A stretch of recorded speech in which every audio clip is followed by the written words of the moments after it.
Welcome back, everyone, to the Bitcoin Business Bureau. As always, I'm your host, LitecoinLeader. Today's topic is going to be an interesting one. It involves a subtle difference between currency and money. There is a significant difference that people should know about and be able to explain when they start to understand the difference between the dollar, a form of currency, versus silver and gold, which is actually true money. What is the difference between the two things? What are the properties of money? How do they differ? What is the reason that there's a currency? What is the reason that there's money? Which one has lasted the most over time? Which one's more durable? And why does a fiat currency typically not last as long as you may think it often lasts? You'll be surprised at how long the dollar was supposed to have lasted and why it's lasted so long. So with all that in mind, let's dive right into it and start talking about money versus currency.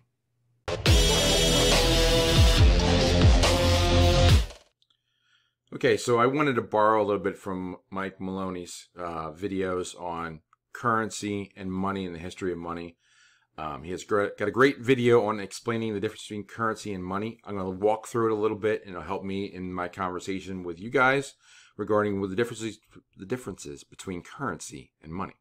So let's get it started. So currency has a few major attributes that we need to talk about. There's secondary attributes that a lot of people talk about, but first we're going to talk about the main ones. So currency, the first attribute is the medium of exchange. What that means is that currency is a form of something that people can exchange between one another that represents value. So if I give you a $10 bill, you know what a $10 bill is, and that's a representation of value because we all know what a $10 bill is because we've been conditioned in the United States for it's a $10 bill. So we know which things are priced in $10 bills or they're priced in dollars and cents. So we understand what that means.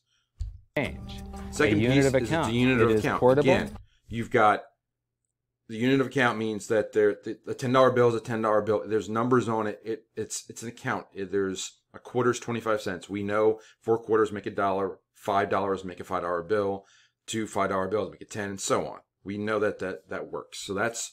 So again, the U.S. dollar is a viable currency, as are many other currencies in the world. They're both durable, portable, durable, and visible. So let's go through each one of those one at a time. Portable means that if I take the $10 bill between New York or California or Florida or Seattle, it's all the same $10 bill, no matter where you are. Durable, it's debatable how long a dollar bill lasts, but for the most part, dollars and certainly coins last a long time. Divisible, which means that a $20 bill can be broken into 2 10s, 4 5s, $21 bills. $1 can be changed into 4 quarters. So we understand it's all divisible. So that's, again, because it's a good unit of account, we understand the system it's highly divisible. Divisible. And then lastly here we have a term called fungible. Now, what does that mean? That each unit is interchangeable. They like using big words. Fungible is actually a smaller word than interchangeable, but what it basically means that one $10 bill is the same as any other $10 bill except for the serial number. But for the most part, a $10 bill is a $10 bill, just like a $5 bill is a $5 bill, and a quarter is a quarter. Now, you could say that, the old quarters are worth more because they have silver in it, but for the most part, a coin that's stamped as $1 or a coin that's stamped as 25 cents is 25 cents, no matter which coin it is. So that's what currency is about. If I go a little bit further, we're going to talk about in my pocket buys the same amount as a dollar in your pocket. Now, money has all the same properties of the currency, except one more important thing. It is a store of value. Now, this is the main difference between currency and money. Currency, there's no limit to how many dollars that we can print. We've talked about that ad nauseum on this channel and many other channels as well. There's been more dollars printed, I think, in the last 12 months than have ever existed prior to those 12 months. It's insane how many more dollars they're making, which means that there's no limit.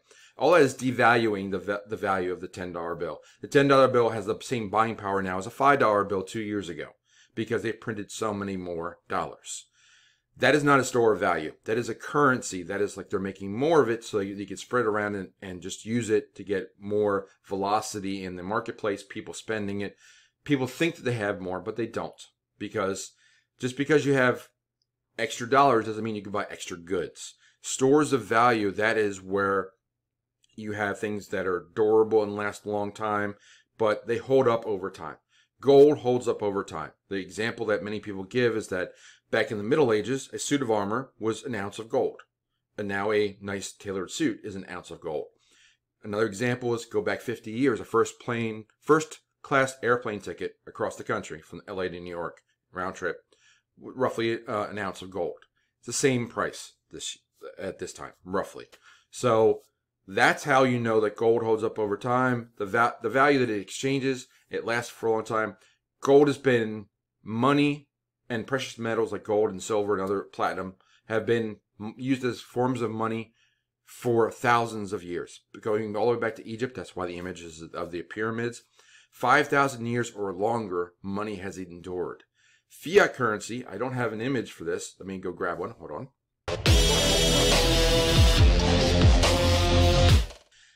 The only thing backing a fiat currency is faith in the government system. Considering that no government system for the last 5,000 years has lasted, all government systems prior to the ones that exist right now are all gone. So that means every government system that backed a currency, it all went to zero. That currency is no longer anymore. From the Roman Empire to the Spanish conquistadors to the Gauls, you name it. You name any civilization, the Aztecs, they're all gone. All their currencies are gone. So all the fiat currencies that were based on the government system, all gone to zero right now. So how long does an average fiat currency last? That's the question. The answer is 27 years. 27 years on average, a fiat currency lasts. Now, the British pound and the US dollar have way outpaced that, but the US dollar has been revalued and re-manipulated several times since 1913. We had Bretton Woods in 1944, where it became a world currency. 1971, they went off the gold standard, and then they became a petrodollar. And in 2008, they did a bank bailout. So now we're at basically the fourth iteration of the US dollar in its 100 plus years. So that's about 27 years for each of those iterations. The British pound, again, it was a world currency. It's gone up and down a lot, but on average, 27 years is as long as a fiat currency lasts. The concept that people have right now is that all Americans have, no American alive has ever seen a world without the US dollar. No one alive, I don't think there's anyone that's alive that's around before 1913. If there is, sorry, but most people are not 108 or older. 108 going back that far. So I'm going to argue that no one's ever seen a world without the US dollar. So just because you've never seen it doesn't mean it can't happen.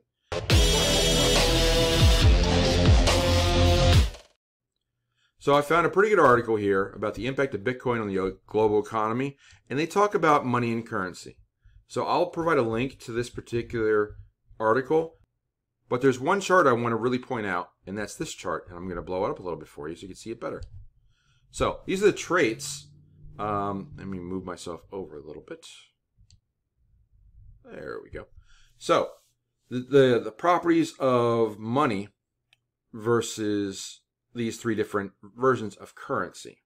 So you have gold or precious metals, fiat or US dollars, and then crypto, Bitcoin, or other similar like Litecoin, Digibyte.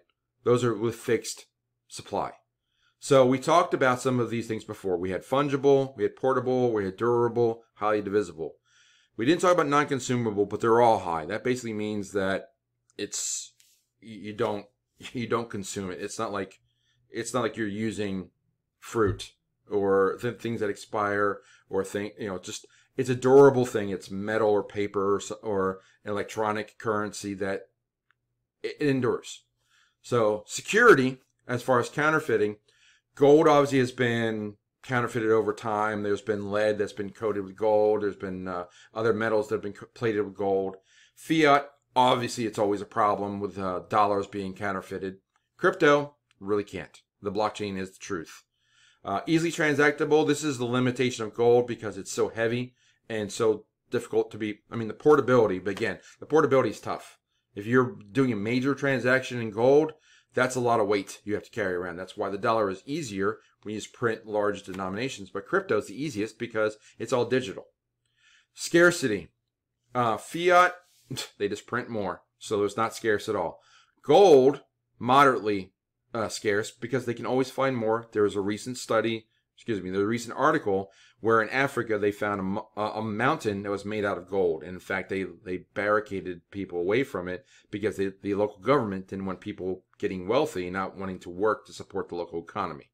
So gold can be found. More deposits of gold can be found anywhere. It could be found off planet, but gold is gold and it has a value. But if they find more gold, the supply goes up, the price goes down. Cryptocurrency, Bitcoin, there will only ever be 21 million Bitcoin by code. Litecoin, 84 million. 21 billion, I'm sorry, for Digibyte. So some coins have very fixed supply. Those are probably the best ones. When they have the tokenomics that support the scarcity, that's the type of ones that are typically more towards money. The last three are kind of grayed out because they're a little bit different, a little bit more advanced. I'll start at the bottom. Smart or programmable, gold and fiat, obviously that's not a thing, but smart contracts. Bitcoin really isn't programmable, but it can be wrapped now and be put on the Ethereum blockchain and put into a smart contract. So yes, now you can do that. So you can put cryptocurrency as high. It's also decentralized, whereas gold and fiat are not. They're in banks, they're in vaults, there's Fort Knox, whereas crypto can be anywhere. And sovereignty. I don't know why it's even a benefit for fiat that it's backed by a government. It's really about faith in the government. I would rather have faith in decentralized code that's been proven to be working and not hackable for the last 12 years like Bitcoin than being in a government system where they can just print more dollars. So gold, I think it's actually a benefit that it's not sovereign because gold is accepted worldwide. Everywhere you go on the planet, someone will accept gold. Same thing for that's not true for US dollar. That may not even be true for crypto, but it's getting there more and more. So I don't buy the whole sovereign argument, but I will say that if you look at this and you look at this chart, high beats moderate, beats low. Gold beats fiat almost across the board. It's a little bit, I mean, you can make arguments back and forth, but crypto's high across the board. The only thing it technically loses is on sovereignty, which I think is not a loss. So it's important to note these things. The difference between money and currency is about flow. That is why they use the current. It's about flowing money between people, and they try to keep the money moving to keep everybody appeased and in the system. Whereas money is a store of value, and that's not necessarily connected at all with the flow of it. That's why Bitcoin can be slow. It's a store of value. There are other coins like Litecoin or Digibyte or other coins that have fixed supply that can be used as currencies. So it's important to know the difference between the two. I think that the more you get into cryptocurrency and understanding money versus currency, the more you should be able to understand these different properties and be able to explain it to really understand that there is a difference and why it's important to refer to the US dollar as a currency versus gold, silver, and crypto like Bitcoin as true money.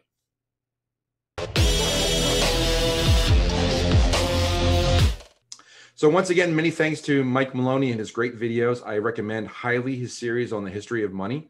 That episode 1 tells you a lot about money versus currency and the different properties of both. It dates back over 5,000 years to when the Egyptians started using gold and the issues that they had in first using that as a form of money and currency. But the difference between currency, the reason they use the word currency is it's like a current or a flow. It's a flow of value, an exchange between two or more people so that you can interact. Whereas money is a store of value. That's why gold is kept in Fort Knox. That's why Bitcoin is slow to move. Things that hold their value over time stay that way. So there's a lot of properties about money and currency. Money holds its value over time, just like 50, 60 years ago, a first class plane ticket across the country was the same as it is today. It's roughly equal to 1 ounce of gold. So gold holds its value. That's why people look and consider Bitcoin digital gold, because it has all the same properties of gold, if not better, because it truly is scarce. There will only ever be 21 million Bitcoin, but we don't know how much gold there is in the world, and they could find more deposits any given day.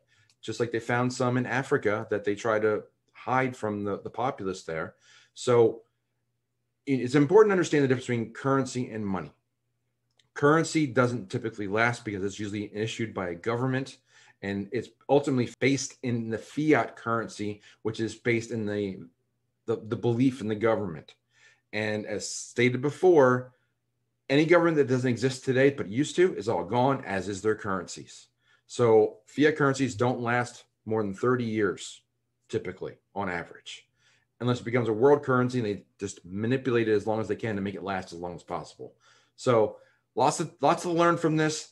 It's important to understand the difference between currency and money to understand why some cryptocurrencies can be used as money and stores of value, like Bitcoin, Litecoin, Digibyte, and any other coin out there with a fixed monetary supply and strong tokenomics that keeps it from being inflationary. So lots to talk about today. Please leave a comment down below what you thought about this video. If you understood some of the things, if you have any questions, I'll be happy to address them. It's an interesting, subtle topic, but I think it's very important to wrap your mind around to understand the difference between currency and money. Lots said today, but I'm going to close the drawer on the bureau for now, and I'll see you next time.